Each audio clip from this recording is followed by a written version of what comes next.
The cover page of Boruto 2 Blue Vortex Chapter 5 features none other than Sasuke Uchiha. Now, if you went back in time to when Shippuden just ended and asked me who this is supposed to be, I wouldn't know what to say.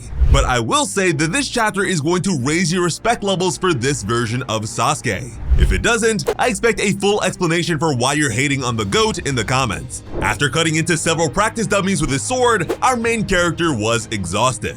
Now notice how I said main character, because if you look at this man and you think Boruto Uzumaki, you are dead wrong. This is obviously Sasuke Uzumaki. Mind transfer jutsu Sasuke into Naruto's body, and this is what you get.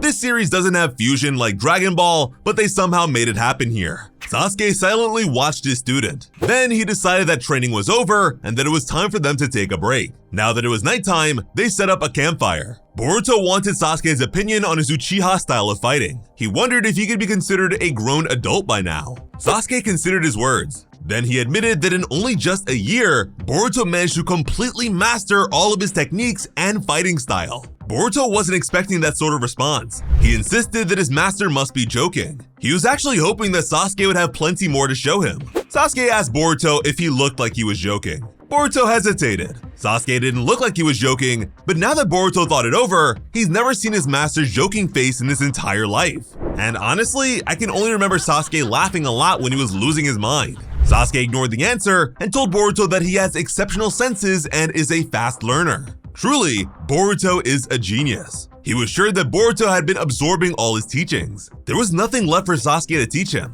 Boruto didn't know what to say. And that's one thing about this series. Everyone is a genius. Think about it. Boruto's a genius, Sarada's a genius, Mitsuki's a genius, Shikadai's a genius, Amato's a genius. He's Squidward, you're Squidward, I'm Squidward! Are there any other Squidwards I should know about? Meow. I'm out of here. And it's been like this. Sasuke is a genius, Naruto's secretly a genius, Sakura's also a genius, Shikamaru's a super genius, Konohamaru's a genius, Neji's a genius, Kakashi's a genius, Orochimaru's a genius, Minato's a genius, Rock Lee's a taijutsu genius, Hashirama's a genius, Madara's a genius. You see what I mean? Sasuke made it clear that Boruto's training wasn't over just yet. He didn't want to see Boruto slacking off. He needed to keep training to refine both his spirit and skills. In the end, it was up to Boruto to make the most of what he's learned. Boruto took it all in, and before long, they were back on the move. Sasuke told Boruto that he's just like Naruto. To him, Boruto has the same eyes as the man that saved him when he went astray.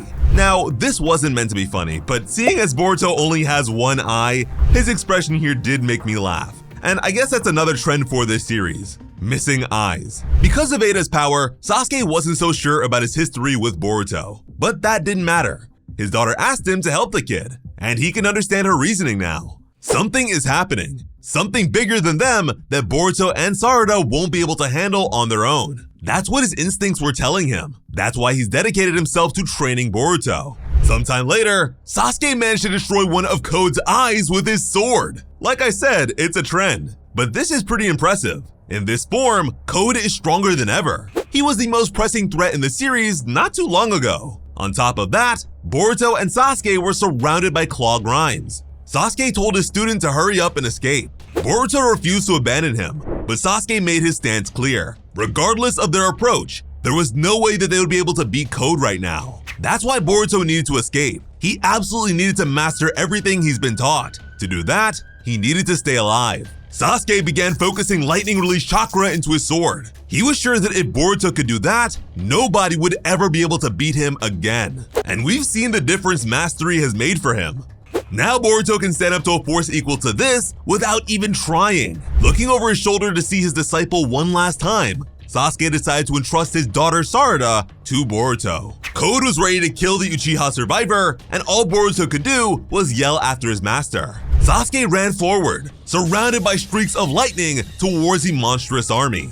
Once the fighting was over, Boruto returned. Surrounding the large tree were the scattered remains of several Ten-Tails fragments. Embedded within the tree was Sasuke. He was still wielding his sword. Now that his fight was over, Boruto relieved him of the weapon. He sheathed the blade while telling his master to leave the rest to him. Even now, Boruto continues to fight the good fight. In the Hidden Leaf Village, a shinobi was calling over the Hokage's aide, Konohamaru. The Sarutobi's eyes went wide. 3 children were surrounding a tree. Konohamaru asked the members of Inoshikacho if they were alright. Then he looked up. His childhood friend Moegi was in the same situation as Sasuke. Apparently, she also sacrificed herself. In this case, to protect a mother and daughter who failed to escape. Chocho refused to forgive Code and the Ten Tails for this. Ino-jin felt the exact same way, while Shikadai kept silent. It seems like it's Inoshikacho tradition to lose your sensei. Konohamaru reminded them that Moegi isn't dead yet. It was up to them to find a way to save her with their own efforts. Shikadai agreed. We go from Moegi to her jester-looking Shinju. I never would have expected her, of all characters, to become such a powerhouse. But here we are. She could sense everyone that was close to the tree. She could also feel their sadness and rage. Their leader of sorts explained that this was proof of her sensibilities being stimulated. Her new name is Matsuri, the Japanese word for festival. Despite all of them biologically being the same creature, these feelings were unique to her. Put another way, despite all being the Ten Tails or Divine Tree, each of them possessed a unique state of independent consciousness. Devouring Otsutsuki Boruto and Otsutsuki Kawaki were still their ultimate objectives. But be that as it may, he wanted to make something known to all of them. He wasn't sure why he felt this way and wondered if it might be his instinctive desire.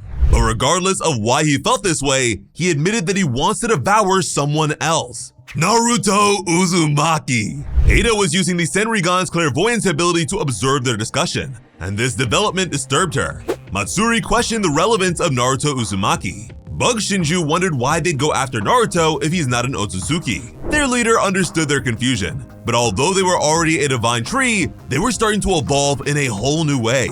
Even the instincts that drive them were beginning to change. Shinju Sasuke stayed quiet. Their leader insisted that they surrender themselves to their instincts. By listening to the voice within themselves, they would be able to see the target of their own uniqueness. This wasn't good. Daemon noticed that something was off and asked his sister what was wrong. Matsuri repeated her fellow Shinju and followed his instructions. Only one thing came to mind for her: Konohamaru Sarutobi.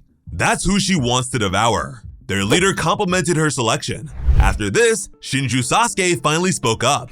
He admitted to having a single doubt in mind. Their leader peered over his shoulder towards the man. Shinju Sasuke couldn't help but wonder who the hell they were. Their leader didn't seem to appreciate these words. This might point towards Shinju Sasuke being a problem for their group in the future. Even still, this was accepted to be a reasonable question.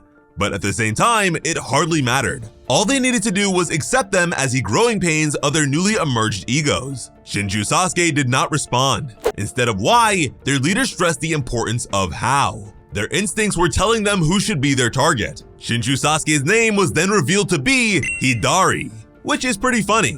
In Japanese, Hidari translates to left. And of course, Sasuke is missing his left arm.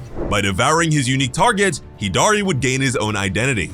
And yeah, there is definitely going to be conflict between these two characters at some point. How questions tend to lean towards immediate or short-sighted goals. Why questions are typically more long-term. Ada continued to watch them. She was fascinated by the creatures he devoured had become. Disturbingly, Shinju Bug looked in her direction.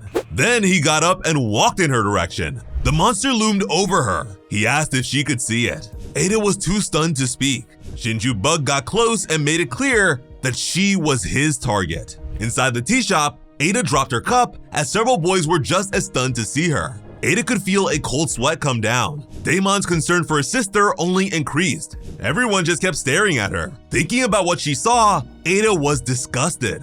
Their leader was able to recognize the Senrigan as well. All of a sudden, Hidari said the name, Sarada Uchiha. Their leader gave him the same bombastic side-eye as before. Hidari announced that his target would be Sarada Uchiha. Their leader paused for a bit before complimenting the choice. And now I'm starting to think that the guy their leader came from is a Sasuke hater of some kind. Conflict between them is just waiting to happen. The Shinju are pretty much a group of overpowered newborns. Their targets are the people that matter most to them. Chakra is the most precious thing to the Ten Tails, which it seeks to devour. So the natural inclination of these guys is to eat what matters most to them. Their leader's ego came from a leaf jonin. The Hokage was the single most important person to him, but getting to devour Naruto is going to be pretty complicated. Kawaki is the key to doing so, and he would rather die than give up Lord 7th. Devouring Kawaki is the Shinju's top priority, but egos have a funny way of complicating personal goals. Konohamaru being forced to be relevant here is a good sign. This guy peaked at like 12 years old, so hopefully he can pull a Gohan level comeback. Sarada is too important to die. And Sasuke, Shinju or not, is too smart and too defiant to blindly follow orders or even his own instincts. And the fact that he's related to an Uchiha might have some interesting effects on his self-control. I can't imagine Ada dying, but I'm open to being surprised. With all that being said, there is no way the Shinju get to actually kill their targets. To be fair, you could argue that the possibility of Naruto dying like this would still line up with the Boruto versus Kawaki fight at the beginning of the series. But Kishimoto is back in the kitchen.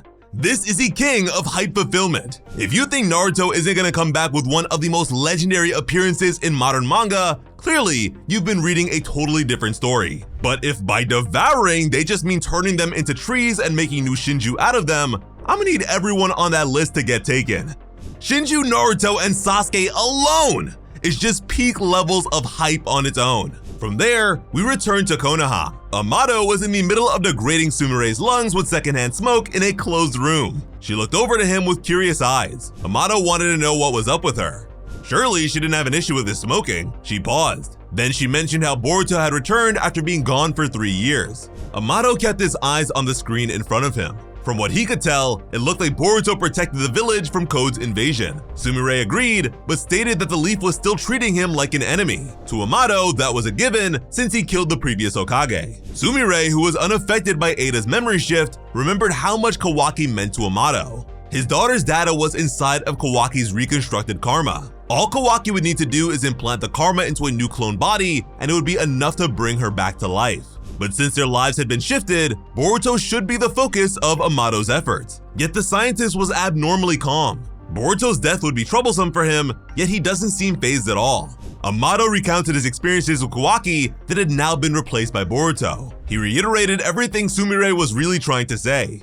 She waited for him to continue with bated breath. Amato then turned his attention to Kawaki's case. Kawaki also has karma. There's also scientific ninja wear in his body, but at the same time, he's the Hokage's son. So when and who would have been able to modify his body? Despite this, Amato was certain that Kawaki's body had been modified by his own hands. Sumire was shocked. She wanted to know how he could be so sure. Amato expressed that nobody else could have done it besides him. He saw countless signs that pointed towards it being his own handiwork.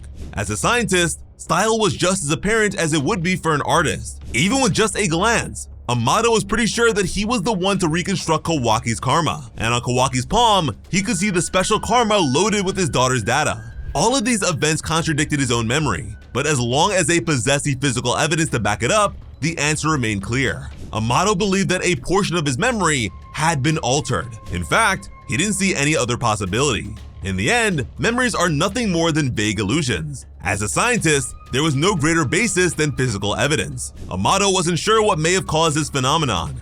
But for him, the only thing that truly matters is the karma that contains his daughter's data. And the one who has it right now is not Boruto. It is Kawaki. Sumire just looked at him, and she wasn't the only one.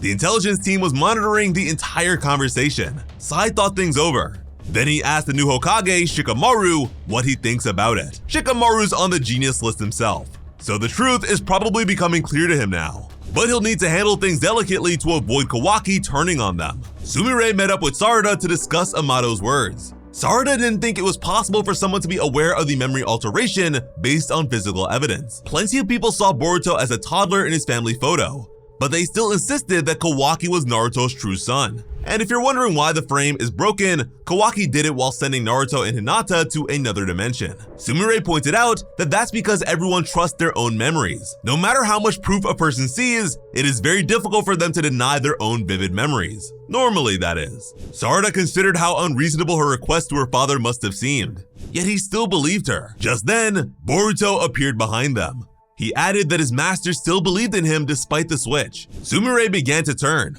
while Sarada remained motionless. Boruto continued to say that even though he doubted his own memories, Sasuke risked his life to help him. Sarada turned towards him with big eyes. With a gentle glance, Boruto said that it was for Sarada's sake too. Sarada caught the rogue ninja off guard with a hug, something he hasn't experienced in years. Sumire watched them. Boruto was stunned. Then his eyes fell low. Sarada scolded her teammate, telling him that he's late. Boruto's new speed continues to fail him, even now, but eventually, he was able to wrap his arms around her and apologize. Boruto is finally home. Safe to say we can expect a lot of Leaf Village drama on the way. In the comments, let me know what character you'd want to see join Team Shinju more than anyone else. Low-key, since Sasuke's Shinju spawned in with an arm Sasuke is missing, Shinju Might Guy would be a serious problem.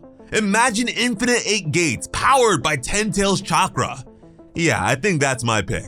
As always, I'm Slice of Otaku. Thank you all so much for watching and have an awesome day. I love you.